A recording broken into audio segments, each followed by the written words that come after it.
Bapa kami di surga, terpujilah namamu, Allah yang hidup.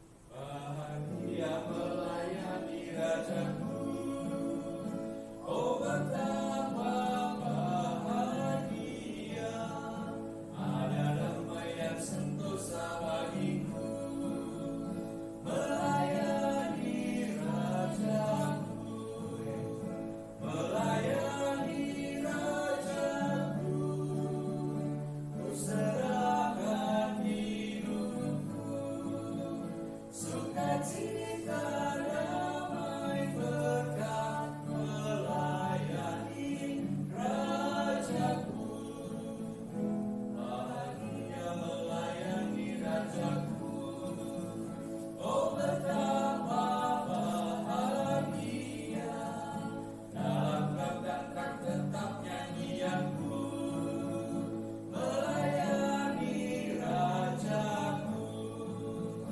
melayani Rajaku, ku serahkan hidupku, sukacita damai berkat melayani Rajaku, bahagia melayani Rajaku, oh betapa bahagia, tangannya selalu ku pegang teguh, melayani Rajaku, melayani Rajaku, ku serahkan hidupku, sukacita damai berkat melayani Rajaku, bahagia melayani Rajaku,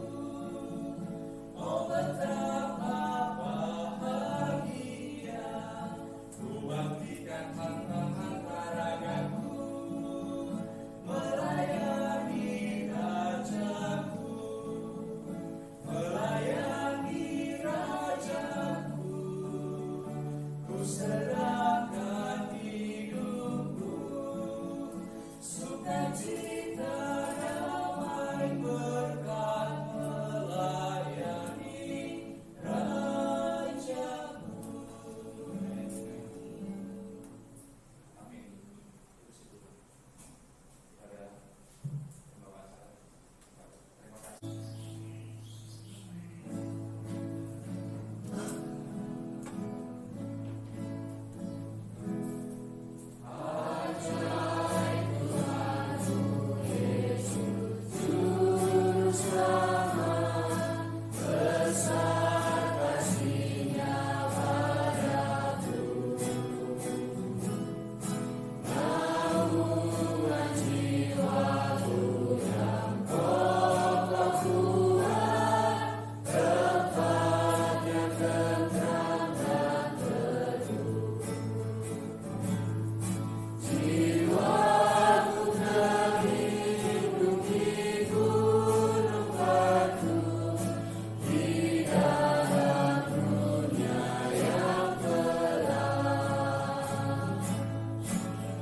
kasih.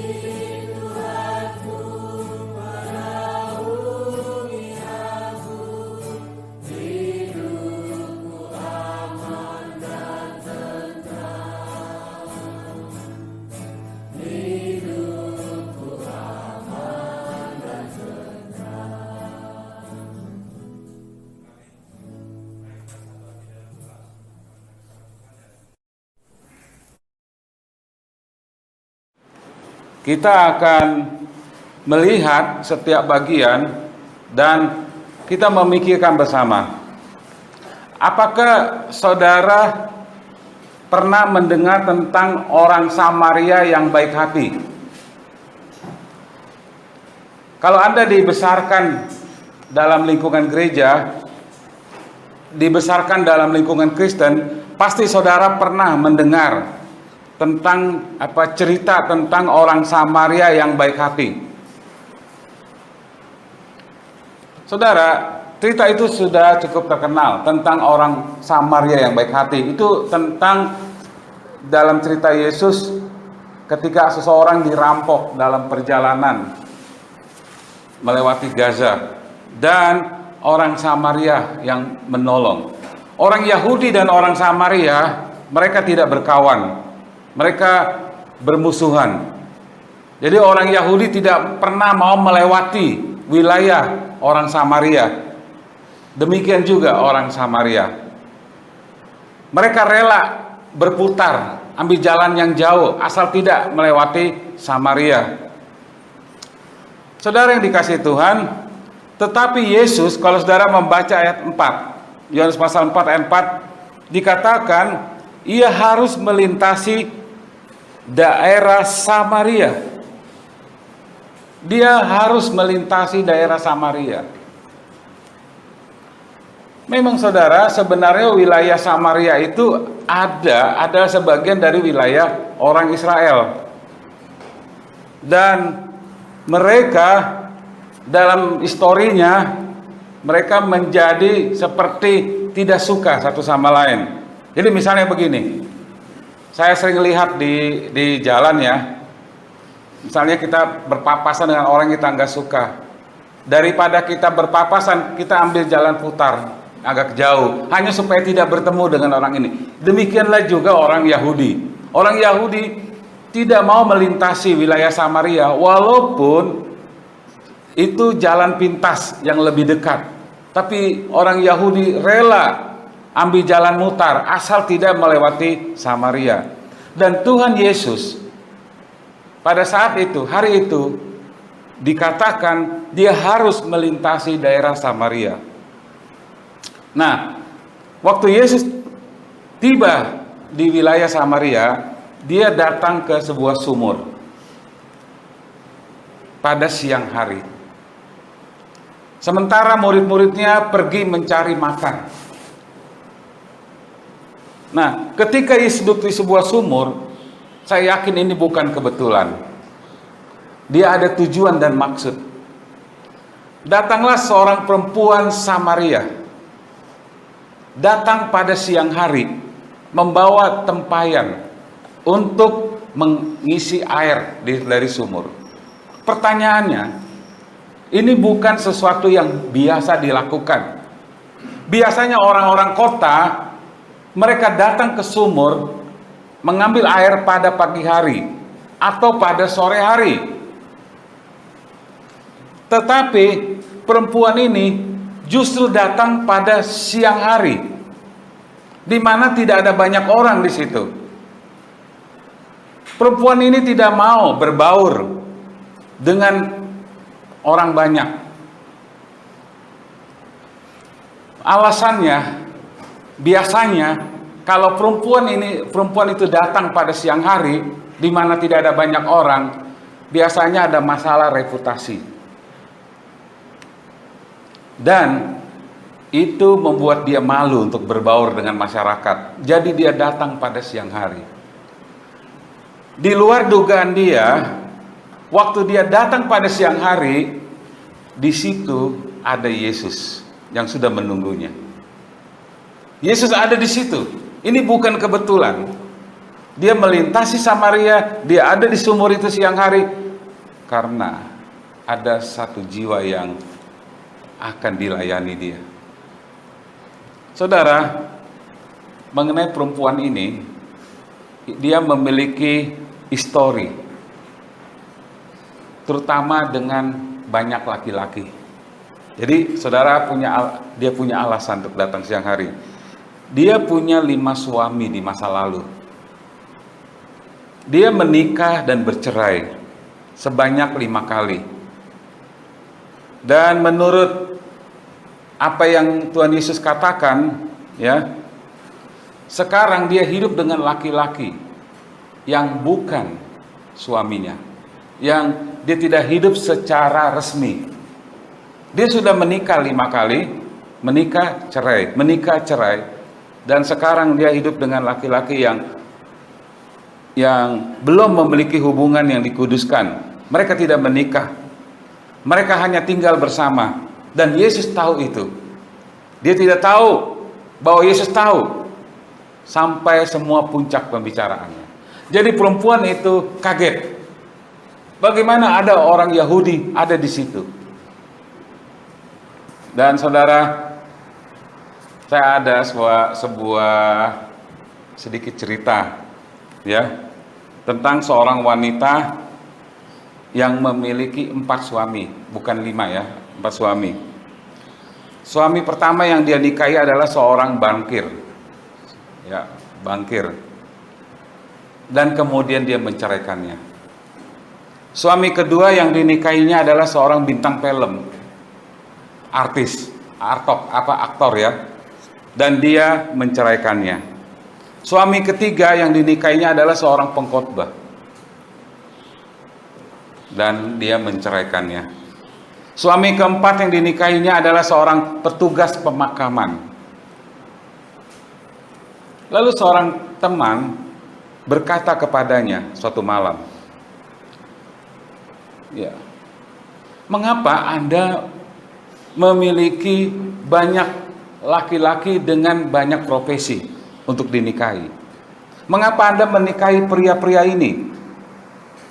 Lalu perempuan itu menjawab, ya, saya menikah dengan orang yang nomor 1 tadi demi uang, seorang bankir, ya. Terus yang kedua, saya menikahi laki-laki yang kedua demi pertunjukan, supaya saya terkenal dengan artis, aktor.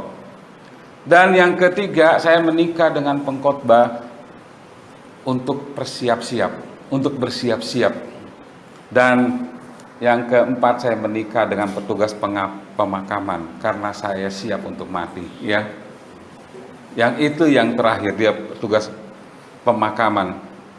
Jadi apa yang kita baca dalam Alkitab ini, perempuan ini memiliki 5 suami seperti yang saya sebutkan tadi. Dan saya tidak tahu mengapa dia menikah dan bercerai sampai 5 kali.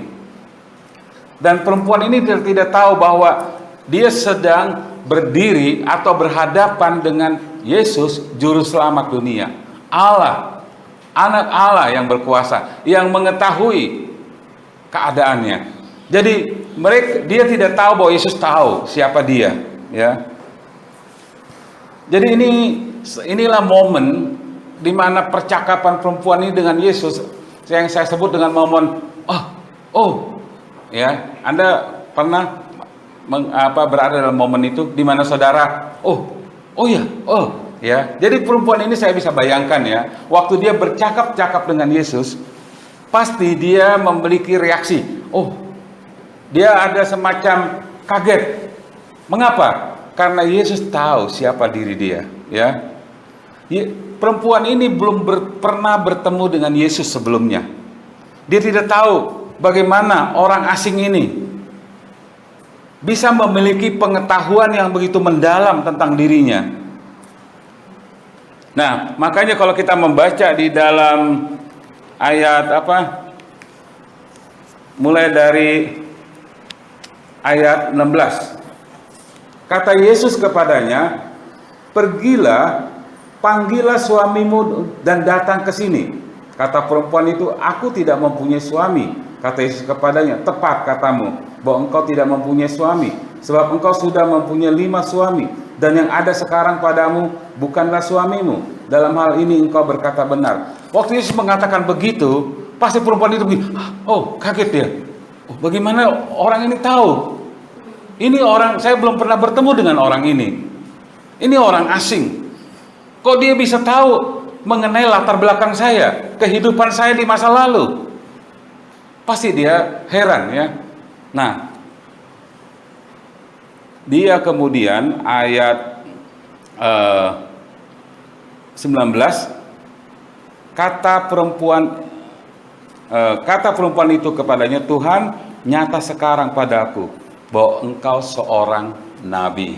Ya, keyakinan orang pada masa itu yang bisa menerawang kehidupan seorang di masa lalu dan masa depan biasanya seorang nabi, ya.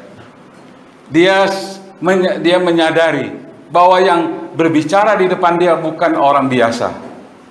Itulah sebabnya sesuai dengan tingkat pengetahuannya, pemahamannya, dia berkata, pasti engkau seorang nabi.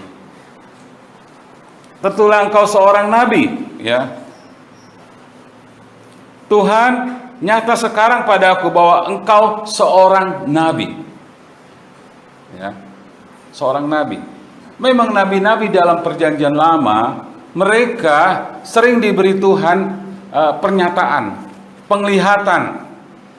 Seperti kita lihat Daniel dengan kuasa Tuhan, pertolongan Tuhan, dia bisa menafsirkan mimpi raja.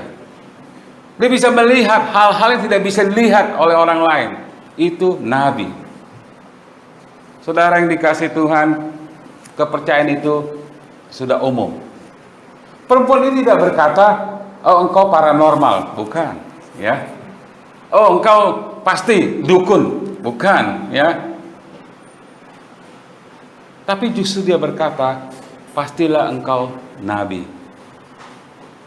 Hal pertama, mengingat bahwa perempuan ini tahu Yesus berasal dari bangsa Yahudi.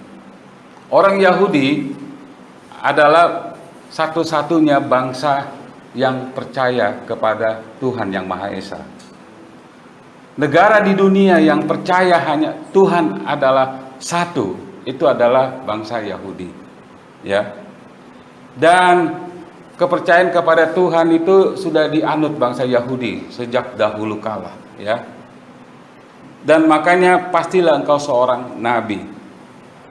Nah, saudara, kemudian karena dia berbicara dengan seorang agamis, ya, disebut ya, seorang yang berlatar belakang agamis, maka sekarang dia bicara tentang ibadah. Oke?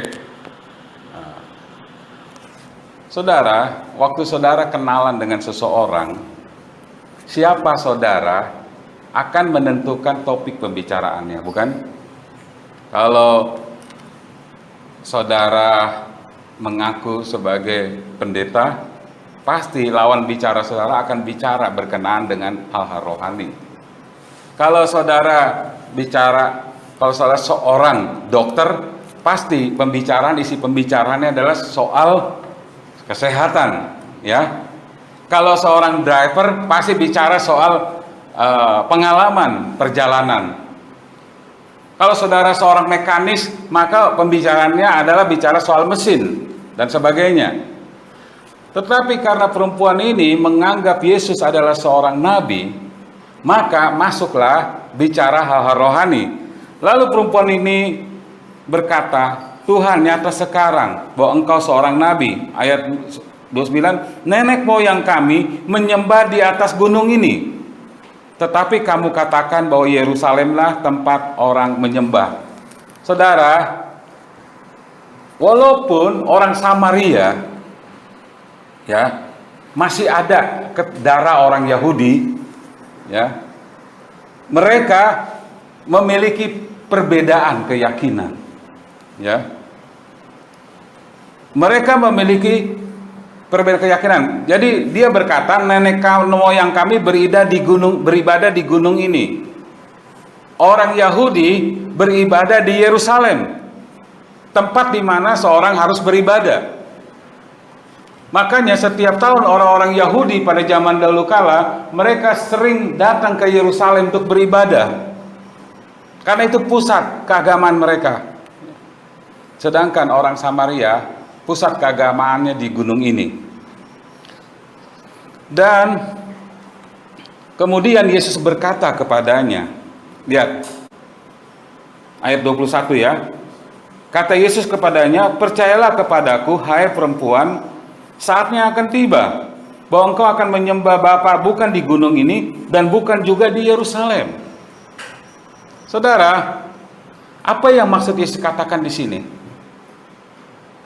Kalau orang-orang Yahudi yang di dalam pembuangan, misalnya mereka berada di luar negara Israel, waktu mereka sembahyang, beribadah, kiblatnya Yerusalem. Ya, itu kiblat mereka. Ingat Daniel waktu dia dibuang di Babel, dia berdoa 3 hari sekali dengan menghadap ke Babel, ke Yerusalem. Tetapi Yesus berkata akan tiba waktunya orang tidak lagi menyembah di gunung ini atau di kota ini. Artinya apa? Menyembah Tuhan bukan tempat persoalannya. Tempat bukan menjadi persoalan. Saudara bisa menyembah Tuhan di mana saja. Karena Allah itu roh. Kita tahu bahwa Allah itu ada di mana-mana. Bahkan Yunus waktu dia ada dalam perut ikan pun, dia berdoa, Tuhan mendengar. Saudara, Yesus berkata, tiba saatnya, percayalah kepadaku, hai perempuan, saatnya akan tiba bahwa kamu akan menyembah Bapa, bukan di gunung ini dan bukan di Yerusalem. Dan kita tahu saudara, pusat ibadah orang Yahudi dihancurkan oleh Tuhan sendiri waktu dia disalibkan, bukan? Dan dibiarkan dihancurkan. Nah, jadi keselamatan adalah berasal dari Yahudi. Kemudian ayat 12, kamu menyembah apa yang tidak kamu kenal. Kami menyembah apa yang kami kenal, sebab keselamatan datang dari bangsa Yahudi. Saudara, banyak kepercayaan pada zaman dulu ya. Mereka khususnya mereka menyembah Allah-Allah yang diberi label oleh manusia sendiri. Sejak zaman Abraham, orang-orang pada zaman dahulu mereka menyembah atau melihat pada bintang atau bulan. Ya, itu kepercayaan kuno. Mereka menyembah bulan dan bintang. Dan Yesus berkata, kamu menyembah apa yang tidak kamu kenal. Sedangkan Allah yang disembah oleh orang Yahudi, Israel, Allah Yehova, Allah Yahweh, Elohim. Ingat waktu Tuhan berkata kepada Musa, memperkenalkan diri, aku adalah aku. Jadi kami menyembah apa yang kami kenal, dan kamu menyembah tidak kamu kenal, sebab keselamatan datang dari bangsa Yahudi. Ayat 23 dikatakan, tetapi saatnya akan datang dan sudah tiba sekarang bahwa penyembah-penyembah benar akan menyembah Bapa dalam roh dan kebenaran. Dan sebab Bapa menghendaki penyembah-penyembah demikian. Dan kita baca bersama ayat 24. Ini penting. 2, 3. Allah itu roh, dan barang siapa menyembah dia harus menyembahnya dalam roh dan kebenaran. Saudara, Yesus menjelaskan bahwa Allah adalah roh. Barang siapa menyembah dia harus menyembah dalam roh dan kebenaran. Ada beberapa hal yang perlu kita pahami dari kalimat ini, ya. Yang pertama, roh itu tanpa batas. Roh itu tidak bisa diletakkan di satu tempat. Allah itu roh. Kalau orang-orang Yahudi atau orang Samaria menyembah di gunung ini atau mengiblatkan ke Yerusalem, berarti Allah itu adalah suatu benda yang bisa diletakkan di situ dan dikiblatkan. Allah itu roh. Roh tidak memiliki bentuk fisik yang bisa diletakkan, yang bisa ditaruh. Jadi saudara, harus dipahami, waktu kita datang kepada Tuhan dan menyembah Dia, kita tidak datang ke patung salib dan berdoa di depan patung salib, atau kita duduk dan sujud berdoa di depan patung Maria. Di dalam Keluaran dikatakan, jangan ada padamu Allah lain di hadapanku. Jangan membuat bagimu patung menyerupai apapun juga. Allah itu roh. Saudara yang dikasihi Tuhan, karena Allah itu roh, kita tidak memperlakukan dia seperti agama-agama pagan yang membuat lembu emas, yang membuat patung untuk disembah. Dia roh. Saya tidak meletakkan gambar Yesus di ruangan ini. Kenapa? Karena kita tidak menyembah gambar, patung atau apapun. Allah itu roh. Ingat, jangan lupa. Yunus berdoa di dalam perut ikan. Dan juga ada contoh yang lain di mana orang berdoa, bicara di dalam hati, Allah mendengar karena dia roh. Ya. Dia roh. Jadi, saudara mau menghadap ke timur, ke selatan, ke utara, barat, tidak masalah karena dia adalah roh. Dan barang siapa menyembah dia, kalau saudara mau menyembah dia, ya, harus menyembah dalam roh. Nah, sekarang saya mau saudara pahami apa kata roh yang dimaksud di sini. Karena Allah itu roh, maka kita harus menyembahnya juga dalam roh. Roh di sini adalah bukan Roh Kudus, tetapi roh manusia. Ya. Kita harus menyembah dia di dalam spirit manusia, ya. Harus dalam spirit. Itulah sebabnya saudara, kita tidak membutuhkan adat-adat atau cara-cara yang legalisme. Kalau dia adalah roh, maka di dalam roh kita menyembah dia. Di dalam roh yang saya maksud di sini adalah apa yang menggerakkan roh manusia. Itu jiwa, semangat, ya. Ingat, manusia adalah trikotomi, ya, 3. Manusia terdiri dari apa? Tubuh, jiwa, dan roh, ya. Tubuh, jiwa, dan roh.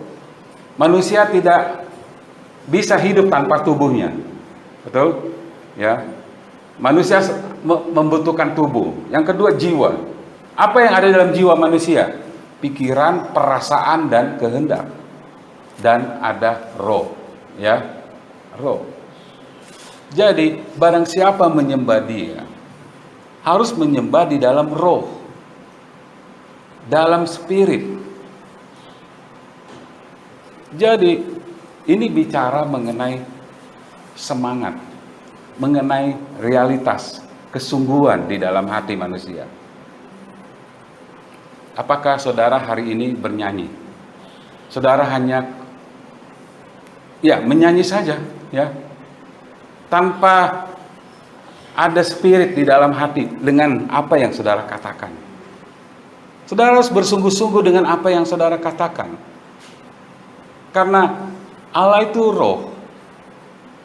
Kalau saudara, ya, bayangkan saudara, Paulus sendiri berkata apa? Saya berdoa dengan rohku, tapi saya juga berdoa dengan apa? Jiwaku. Roh dan jiwa harus bekerja bersama. Ya. Karena jiwa itulah yang melindungi. Di dalamnya ada akal, pikiran, dan perasaan. Jadi kalau kita menyembah Tuhan, beribadah kepadanya, ya, itu bukan fisiknya yang menjadi utamanya, ya. Di dalam Alkitab tidak persoalan apakah saudara mau berlutut atau mau mengangkat tangan atau mau tengkurap. Itu bukan soal, karena itu soal roh, soal apa yang ada di dalam dirimu. Allah itu roh, barang siapa menyembah dia harus menyembah dalam roh. Ada banyak denominasi pada hari ini, ya. Ada yang kebaktian, ibadah, ada drum, ada bass, tenor, ya. Jadi itu adalah pengetahuan yang tidak lengkap. Mereka memiliki pemahaman yang tidak utuh, ya. Jadi kita tahu bahwa Abraham mengorbankan Ishak di Gunung Sion, di Gunung Moria, di Yerusalem, di mana bait suci berdiri. Tetapi mereka mengubah ceritanya. Orang-orang Samaria ini, dia mengatakan bahwa di Gunung Gerizim dia mengorbankan putranya Ishak. Dan mereka mengubah cerita Alkitab yang sesungguhnya. Jadi dengan kata lain, orang Samaria memiliki basis pengetahuan yang tidak lengkap. Dan kegagalan untuk menyembah Tuhan secara otentik selalu dapat ditelusuri kembali kepada pengetahuan yang tidak memadai. Saudara, kenapa ada banyak orang rupa-rupa denominasi? Itu didasarkan karena pengetahuan yang tidak lengkap. Ya, saudara yang dikasih Tuhan, dikatakan di sini bahwa saatnya akan datang dan sudah tiba sekarang bahwa penyembah-penyembah benar akan menyembah Bapa dalam roh dan kebenaran. Jadi perempuan Samaria ini mendengar kesaksian Yesus. Dan jawab perempuan itu kepadanya, "Aku tahu bahwa Mesias akan datang." Yang disebut juga Kristus. Apabila ia datang, ia akan memberitakan segala sesuatu kepada kami. Walaupun orang Samaria sedikit agak berbeda kepercayaannya dengan orang Yahudi, tapi orang Samaria ternyata juga percaya kepada Mesias. Karena memang di dalam Ulangan akan datang seorang nabi di masa depan yang sama seperti Musa. Dan itu Mesias. Dan orang Samaria percaya bahwa akan datang Mesias, dia disebut Kristus. Dia akan datang memberitakan segala sesuatu kepada kami. Dan apa jawab Yesus dalam ayat 26? Kata Yesus kepadanya, "Akulah dia yang sedang berkata-kata dengan engkau." Saudara, pembicaraan Yesus dengan perempuan Samaria ini sungguh luar biasa. Ketika Yesus sedang berbicara itu, maka muncullah murid-muridnya. Dan muridnya merasa heran bahwa ia sedang bercakap-cakap dengan seorang perempuan. Tetapi tidak seorang pun yang berkata apa yang kau kehendaki atau apa yang engkau percakapkan dengan dia. Maka kata perempuan itu, meninggalkan tempayan di situ lalu pergi ke kota dan berkata kepada orang-orang yang di situ. Perhatikan di situ, saudara. Siang hari itu perempuan itu membawa tempayan untuk apa tujuannya? Untuk mengisi air. Tapi setelah berbicara dengan Yesus, setelah bertemu dengan Yesus, setelah mendengar kesaksian Yesus, dia tinggalkan tempayan itu. Dia pergi ke kota dan berkata kepada orang-orang di situ, "Mari, lihat di sana ada seorang yang mengatakan kepadaku segala sesuatu yang telah kuperbuat. Mungkinkah dia Kristus itu?" Jadi saudara, tujuan utama dia ngisi air. Tetapi setelah dia bertemu dengan Yesus, ada sesuatu yang lebih penting. Ada sesuatu yang lebih mendesak yang dia perbuat, yaitu dia menceritakan apa yang diperbuat Kristus kepadanya. Karena dikatakan segala sesuatu yang telah kuperbuat, mungkin dia Kristus itu. Saudara yang dikasih Tuhan, sederhana, ya.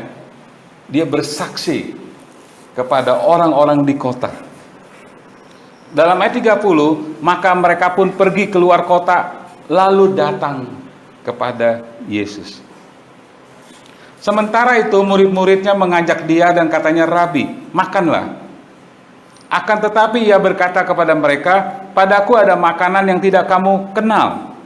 Maka murid-muridnya itu berkata kepada yang lain, "Adakah orang yang telah membawa sesuatu kepadanya untuk dimakan?" Saya suka ini dengan murid-murid di sini. Kenapa saya suka? Karena saya kadang merasa seperti murid-murid ini. Saya tidak bisa menangkap hal rohani. Banyak orang Kristen seperti murid-murid ini, mereka hanya yang dipikirkan soal fisik. Ya. Siapa di sini kalau minta permohonan doa, tolong doakan saya supaya saya lebih dekat dengan Tuhan. Doakan supaya saya memiliki pemahaman yang benar tentang Allah. Paling doanya yang dipikirkan soal fisik ya. Apa? Biar sehat, rezekinya lancar. Ya itu. Bukan itu salah, tapi itu yang selalu dipikirkan manusia ya. Kebutuhan fisik. Sehingga sulit bagi orang percaya untuk menangkap hal-hal rohani. Yesus sebenarnya sedang bicara hal rohani. Dia bilang, ada padaku makanan yang tidak kamu kenal. Dan murid berpikir, Yesus sudah diberi makan oleh orang lain. Tetapi Yesus sebenarnya tidak bicara tentang makanan jasmani. Lihat di dalam ayat 34. Kata Yesus kepada mereka, makananku ialah melakukan kehendak Dia yang mengutus aku dan menyelesaikan pekerjaannya. Saudara, ini seharusnya menjadi sikap orang Kristen. Melakukan kehendak Dia. Saya mau saudara ke gereja. Saya mau saudara datang ke gereja walaupun datang tamu di rumah. Saya mau saudara lebih memilih ke gereja hari itu daripada saudara bertemu dengan orang lain. Saya mau saudara hadir di gereja pada saat itu, meskipun saudara ada kesibukan yang lain. Bukan karena itu kehendak saya, tapi karena kehendak Bapa di surga. Bagaimana kita berharap Bapa akan mempedulikan kita, sementara kita tidak mempedulikan Dia? Cari dahulu kerajaan Allah dan kebenarannya, maka semuanya itu akan ditambahkan kepadamu. Kalau sikap kita yang kita pikirkan adalah kebutuhan pribadi, kesenangan pribadi lebih daripada Tuhan, dan di lain waktu kita berdoa, Tuhan berkati saya, tolong saya, sejahterakan saya. Bagaimana hal itu bisa terjadi ya? Makananku ialah melakukan kehendak Dia yang mengutus aku. Ada Pak Tony di Kudus, ada John di Pontianak. Saya bilang, semalam kami ada Google Meeting. Saya bilang kepada John dan lainnya bahwa Anda di situ bukan karena kehendak saya. Saya tidak akan kontrol, itu kehendak Allah untuk Anda. Apapun yang terjadi di dalam kehidupan saudara, itu adalah urusan saudara dengan Tuhan. Kita hanya bisa mendukung dalam doa. Kalau kita ada dana, kita bantu. Tetapi Anda seharusnya tunduk dan hormat hanya pada kehendak Allah, bukan kehendak manusia. Saya harap kita semua datang ke gereja itu karena kehendak Allah, bukan karena kehendak manusia. Saya tidak mempersoalkan kalau misalkan, maaf Pak, saya tidak hadir hari ini karena saya sakit gigi. Tidak apa-apa, itu bukan urusan saya, ya. Maaf Pak, saya tidak bisa hadir hari ini. Semalam saya mengantuk, tidur terlarut sampai saya tidak bisa bangun pagi. Tidak masalah, ya. Karena Anda datang ke sini bukan karena kehendak saya, tetapi itu kehendak Allah. Ya, Allah yang menghendaki itu. Saya menjadi pelayan Tuhan bukan karena saya mau jadi pelayan Tuhan. Tidak pernah ada dalam Alkitab bahwa orang menjadi pendeta karena melamar jadi pendeta. Karena itu panggilan Allah kepadanya. Yunus tidak mau ke Niniwe, tapi itu kehendak Allah. Dia dipanggil untuk Niniwe. Dia bisa buat apa kalau itu kehendak Allah dalam hidup kita, ya? Saudara, saya mengajar persepuluhan. Semalam kita diskusi tentang persepuluhan di antara pelayan Tuhan. Dan saya bilang, itu bukan kehendak kita, bukan kehendak pendeta, itu kehendak Tuhan. Bahwa kita memberi kepada Tuhan persepuluhan, dan itu jaminan Tuhan akan pemeliharaan Dia kepada kita, anak-anaknya. Dia akan memelihara kita, Dia akan melindungi hasil kita, Dia akan menjaga kita. Itu kehendak. Makananku ialah melakukan kehendak Dia yang mengutus aku dan menyelesaikan pekerjaannya.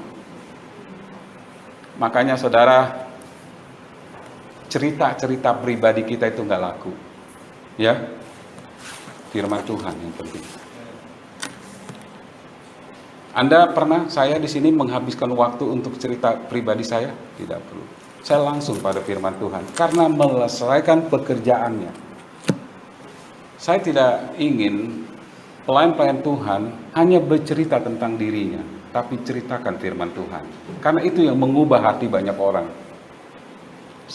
Saya bisa menghabiskan banyak waktu di ruangan ini hanya untuk cerita yang tidak penting. Misalnya pagi hari saya bersihkan burung. Anda senang dengar itu? Pasti Anda bosan mendengar itu dan Anda mau pergi. Minggu depan tidak datang lagi.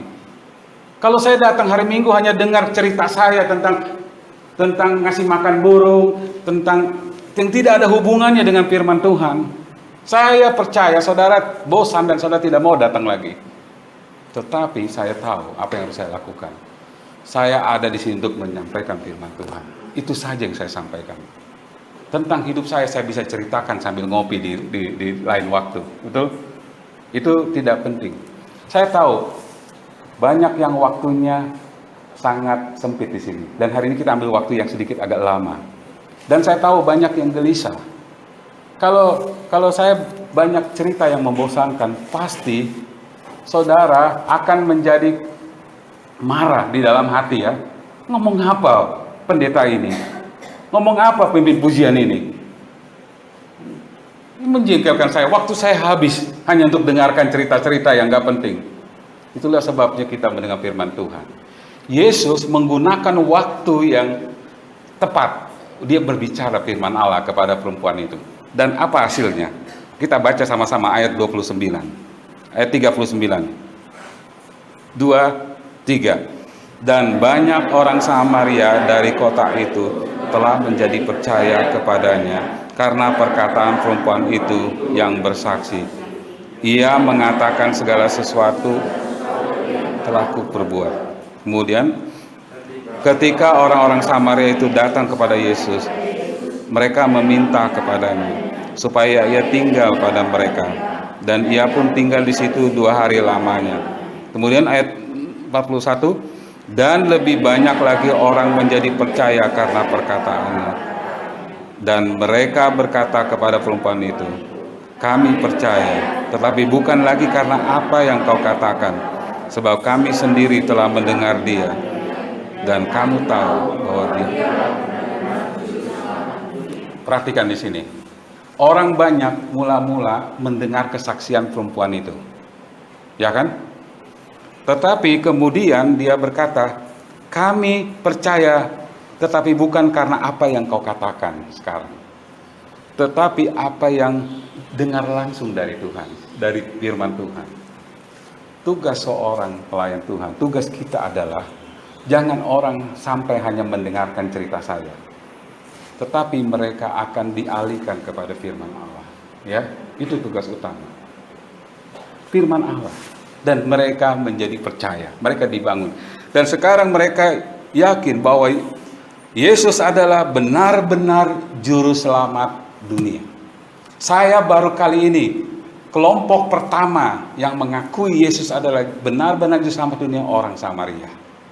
Dan ini adalah karena dimulai dari cerita kesaksian sederhana dari seorang perempuan dan kemudian dialihkan kepada kesaksian Kristus, kesaksian Alkitab, firman Allah yang penuh kuasa. Jadi saudara yang dikasihi Tuhan, pandanglah. Dan ini penutup kita sebagai mission conference ya, dalam ayat 35. Bukankah kamu mengatakan 4 bulan lagi tibalah musim menuai, tetapi aku berkata kepadamu, lihatlah sekelilingmu dan pandanglah ladang-ladang yang sudah menguning dan matang untuk dituai. Sebenarnya kata menguning seharusnya diterjemahkan memutih. Karena ini si penterjemah orang Indonesia, makanan pokok Indonesia kan nasi, beras, padi, menguning ya. Jadi dibikin menguning. Sedangkan dalam konteks Yahudi itu memutih karena gandum ya. Jadi saudara, lihatlah ladang sudah memutih, panen sudah siap menuai untuk dipanen. Tapi masalahnya adalah para pekerja yang akan mengerjakan itu. Jadi di sini, saudara, ladang sudah siap. Jadi waktu Yesus mengatakan itu, lihat ladang sudah menguning, masuk segerombolan orang Samaria yang dibawa perempuan itu, dan orang Samaria itu memakai pakaian putih-putih, ya, putih-putih dengan ada kucep di situ, topi putih semua, ya, jubah putih, ya, itu khas kepakaian mereka. Dan Yesus berkata, lihatlah, ladang sudah memutih, ya, artinya sebenarnya dia sedang menunjuk kepada segelombolan orang Samaria yang sedang menemui dia, dan itu adalah ladang yang siap dipanen. Saudara, persoalannya adalah pekerjanya. Siapa yang mau mengerjakannya? Ladang sudah siap dituai. Banyak orang sudah siap mendengar Injil Yesus Kristus, tetapi siapa yang mengerjakannya? Kalau saya tanya di sini, siapa yang mau jadi gembala di sini? Saya perlu waktu 20 tahun, 30 tahun sampai ada orang berkata, ini saya, utuslah aku Tuhan, ya. Tidak banyak orang seperti Yesaya yang berkata, ini saya, utuslah saya Tuhan, ya. Apakah saudara berani dan maju di hadapan Tuhan berkata, Tuhan, pakailah hidup saya, ya, untuk pekerjaan. Itulah sebabnya kita ada Mission Company. Kita mau diingatkan kembali bahwa pekerjaan Tuhan terbuka. Mari kita tunduk kepala. Bapa kami di surga, kami berterima kasih untuk hal yang kami dengar dari firman Tuhan. Biarlah kami makin dikuatkan dan diperbaharui pemahaman kami tentang ladang pekerjaan Tuhan. Terima kasih Bapa di surga, berkatilah apa yang kami lakukan. Biarlah apa yang kami lakukan sungguh-sungguh memenuhi kehendak Allah di dalam hidup kami. Di dalam nama Yesus Kristus kami berdoa. Amin. Ya, saya